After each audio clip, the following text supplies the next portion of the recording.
uyu mukinnyi usibye gusa kw'abatetsi n'abashefu bahari Ishyorongi baba bafite akazi ko gushaka litiro 3 z'amata buri gitondo, yibrosa amaze kunywa icyo litiro 3, kimeze nk'igisimba ngo gihabaro kiba kishyira ku gatuza cyegamira. Uyu Rushema Chris yishaka ngo nukwegamira kazajya kubita gashyira mu izamu, iyo adatsinze ngataharira. Waravuga ati nimushake nye nimumpe n'amafaranga menshi dusinye ku bitego. Ni umwataka ngo Yamini ya Wimoso aravuga ati niba APR ifite umupaseri mwiza cyane w'umuwinga nk'uwo bafite n'abandi shaka amatsinda naya. APR ifite umukinnyi yamaze kurangirwa n'umuaja wo muri Cote d'Ivoire, ntabwo APR yamuguze. Mu nyuve neza ikiganiro kimwe ejo twumvaga Rugangora bimeze bite kwizigira atambwira ati Rogaju ntago nshaka ibi icyo bita APR ntiyamuguze, ni umukinnyi bagire komanze. Ariko impamvu mu bakinnyi bahari ari we nahisemo gutangazaho nuko nabonye CV ye mbona iraremereye. Ndavuga nti uyu muntu APR bayihaye ashobora kuba ari akasamutwe.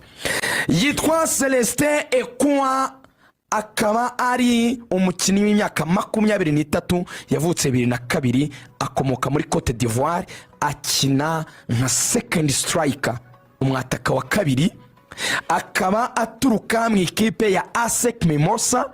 Ikipe ASEC Mimosa yamutijwe n'ikipe yitwa Zomani yiwabo muri Cote d'Ivoire.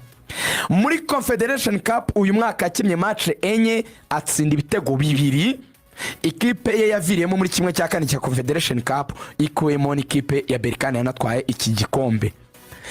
Yatowe nk'umukinnyi mwiza muri shampiyona ya Cote d'Ivoire, aho yatsinze ibitego 15 muri shampiyona, atanga assist 12, yagize uruhare mu bitego 27. Afite amasezerano y'umwaka umwe asigaye muri ikipe yitwa Zoman, kuko niyo yamutije ASEC Mimosa. ASEC Mimosa yo ayirimo nk'inizanyo. Ako gaciro k'umwaka umwe ikipe ye iri kuvuga iti umuntu umushaka nishyure $100,000 hanyuma yiganirire n'umukinnyi.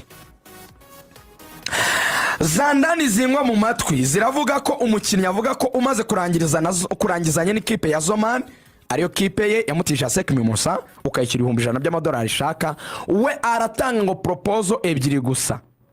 Urama signing on fee $50,000, ujye umpemba umushahara $12,000.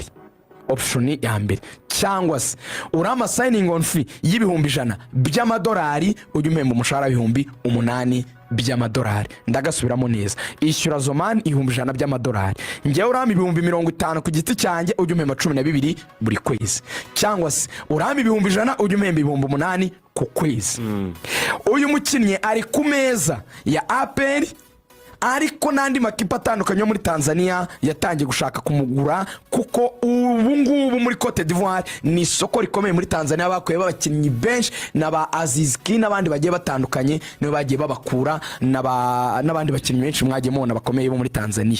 Kuri ubu rero nsoza kuri APR ko muri umukinnyi na Simba yamushatije ubundi. Simba yaramushatse ku rwego rwo hejuru cyane. None se za Simba na za Yanga Anje Ekwa Simba wameulizia upatikanaji wa mshambuliaji Ekwa Anje Celestin cyane kuko impamvu babemera nuko nka Shan Kalabu yavuye muri Cote d'Ivoire, ari muri Tanzania. Muramuzi umukinnyi yitwa Ashare Awa yavuye muri Stella muri Cote d'Ivoire, ari muri Simba. Muramuzi Aziz Ki, muramuzi Paco Mezuzwa bavuye muri ASEC Mimosa. Muramuzi Yao ukina kuri kabiri, nawe wo muri Young Africans, nawe yavuye muri Cote d'Ivoire. Ni soko ririho abakinnyi bakomeye ariko bahenza amakipe muri Tanzania ajyayo n'andi makipe y'ibihugu muri Afrika. APR nibishaka amatsinda naho igomba gushakira utuntu tw'ingenzi sundi muri APR. APR hari umuyobozi umwe mu bari hejuru cyane muri APR. Ubwo mvuze mu bari hejuru mugomba kumva namwe mu bari ku nyenyeri guhera kuri general.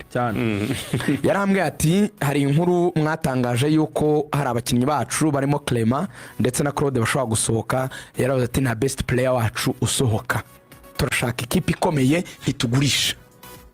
aba bakinnyi keretse yaje interest z'ikipe idasanzwe itanga ibya mirenge atari kizo za Azam muvuga zo muri Tanzania shira biraru have na Claude wajya muri Azam dufite amafaranga Azam ni ikipe itatugura ariko Clement ni pyramide kiretse niba piramide wenda izaza Paveri zirabandi bagiye mu biruhuko we baramubwira ati ugumye naha turebe uburyo twakemura ikibazo cyawe. Paveri natongera amasezerano agasohoka APR nzaza mbabwira umuzamu ishobora kuba izazana yamaze gushyirwa ku meza ya APR afatira kimwe mu bihugu bikomeye muri Afrika. Ndamubabikiye kwa mbere inkuru zose ntiwazimara transfer wabuzisha umutoza wa APR biravuga yuko ngo ari umuntu ukomoka hano muri Afrika. Hari umuntu wandiye urwara rambwa ngo akomoka muri Maroc sinzi niba ari byo cyangwa niba atari byo. Inkuru y'umutoza ni imwe mu nkuru ntizeye ndashaka kugira ibyo mvugaho byinshi cyo koravuye muri Afrika ubwo mwazavuga muti Rugaju ni yavuze ko akomoka muri Maroc ubwo byari byo muri Maghreb ubundi n'abatoza nizangoye mu matwi kwa kundi uba wihitira ukava ati uyu muntu mwizere si mwizere ariko ugapfa kuva ati reka mfe kumva kwari hanyuma hari Rutahizamu tuzaganiraho ku wa mbere tuzasesengura ukomoka muri Togo watakisha imoso yitwa Yao Evra Axel Somari no zina Somani ubizi Somani we aya mazina yo muri Cote d'Ivoire niwe nayaha Yao Evra Abanyo yitwa Yao Evra Abanyo ava mu ikipe yitwa Aso Chef Officiel yo muri Algeria. Uyu mukinnyi yo muri Algeria akomoka muri Togo.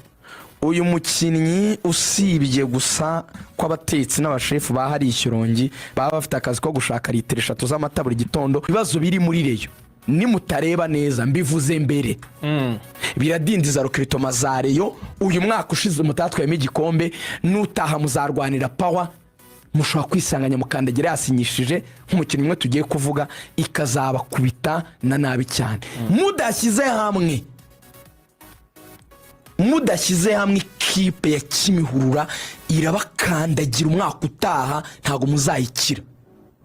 Mufite umwanya muto wo gukemura ibibazo kuruto kuryana no gucagagurana. Urakoze cyane.